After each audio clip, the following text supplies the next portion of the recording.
사랑하는 새벽나라 친구들 반갑습니다. 여러분과 함께 말씀을 나눌 박찬양 전도사입니다. 여러분, 혹시 복선이라는 단어를 아시나요? 이것은 영화나 소설에서 앞으로 벌어질 상황에 대해 미리 비춰 보이는 것을 말합니다. 장면에 등장한 복선이 무엇을 의미하는지, 또 그 복선이 어떻게 완성되어져 가는지를 보는 것도 영화를 관람하는 또 하나의 재미를 더해주는데요. 예를 들면 영화 어벤져스의 쿠키 영상들을 보면 다음 영화에 나올 등장인물이나 앞으로 벌어질 상황을 유추해 볼 수 있습니다. 성경에서도 복선이 아주 많이 등장하는데요. 오늘 이야기에서도 매우 오래전에 던져진 복선이 완성되는 것을 볼 수가 있습니다. 오늘 말씀의 제목은 드림스 로딩입니다. 오늘의 말씀은 창세기 42장 1절에서 17절입니다.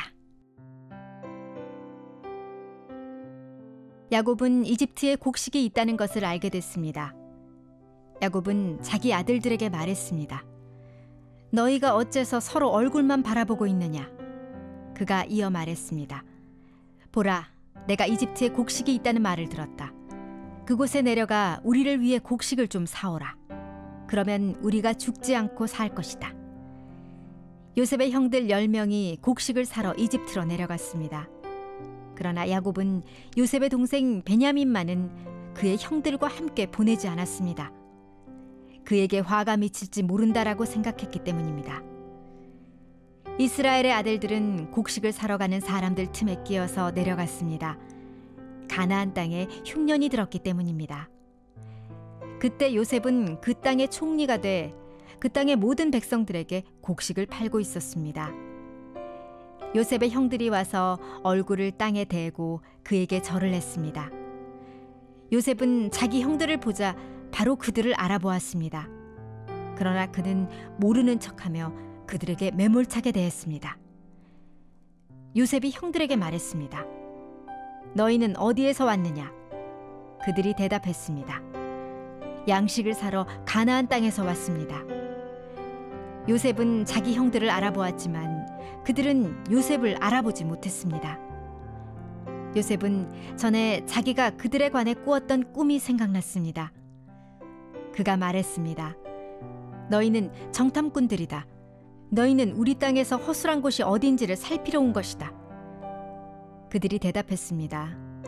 아닙니다, 내 주여. 주의 종들은 양식을 사러 왔습니다. 우리는 다 한 사람의 아들들입니다. 주의 종들은 정직한 사람들입니다. 저희는 정탐꾼들이 아닙니다. 요셉이 그들에게 말했습니다. 아니다.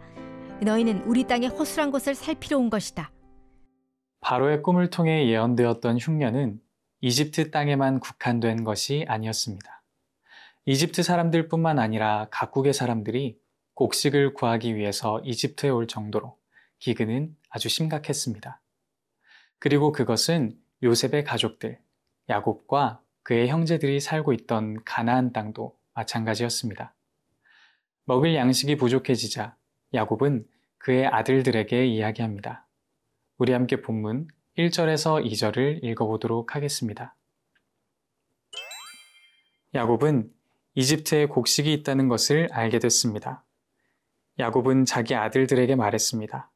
너희가 어째서 서로 얼굴만 바라보고 있느냐? 그가 이어 말했습니다. 보라, 내가 이집트에 곡식이 있다는 말을 들었다. 그곳에 내려가 우리를 위해 곡식을 좀 사오라.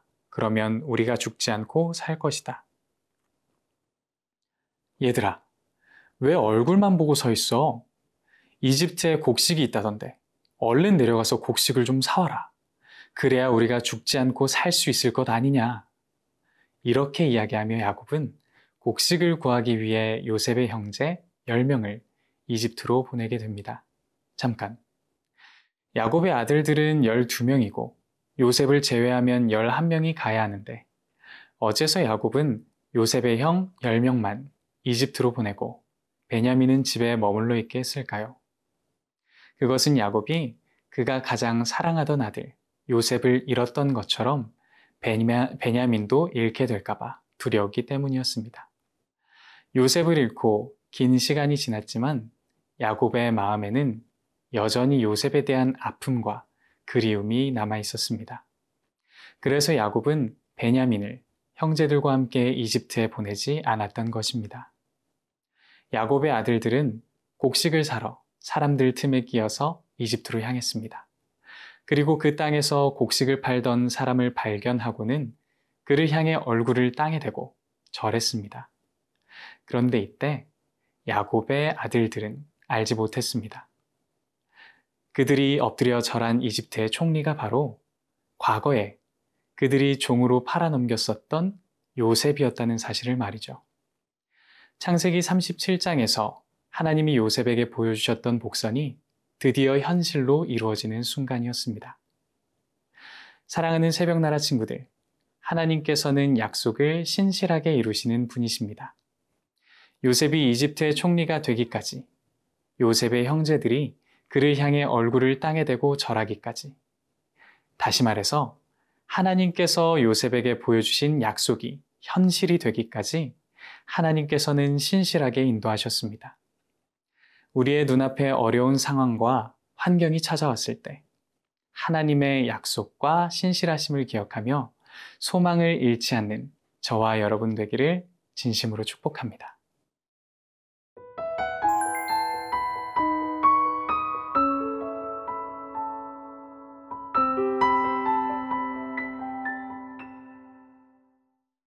바로의 꿈을 통해서 예언되었던 7년의 풍년이 지나고 지독한 흉년이 이집트 전역을 강타합니다. 그리고 그 상황은 다른 나라도 마찬가지였습니다. 애굽의 총리는 이렇게 될 줄 알고 7년의 풍년 동안 곡식을 비축해 흉년을 대비했습니다. 그 소문을 들은 각국의 사람들이 먹을 것을 구하기 위해서 이집트 땅에 몰려들었습니다.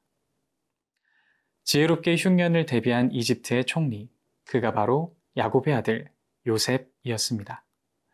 그는 오늘도 정신없이 각국에서 먹을 것을 구하기 위해 몰려든 사람들에게 곡식을 팔고 있었습니다.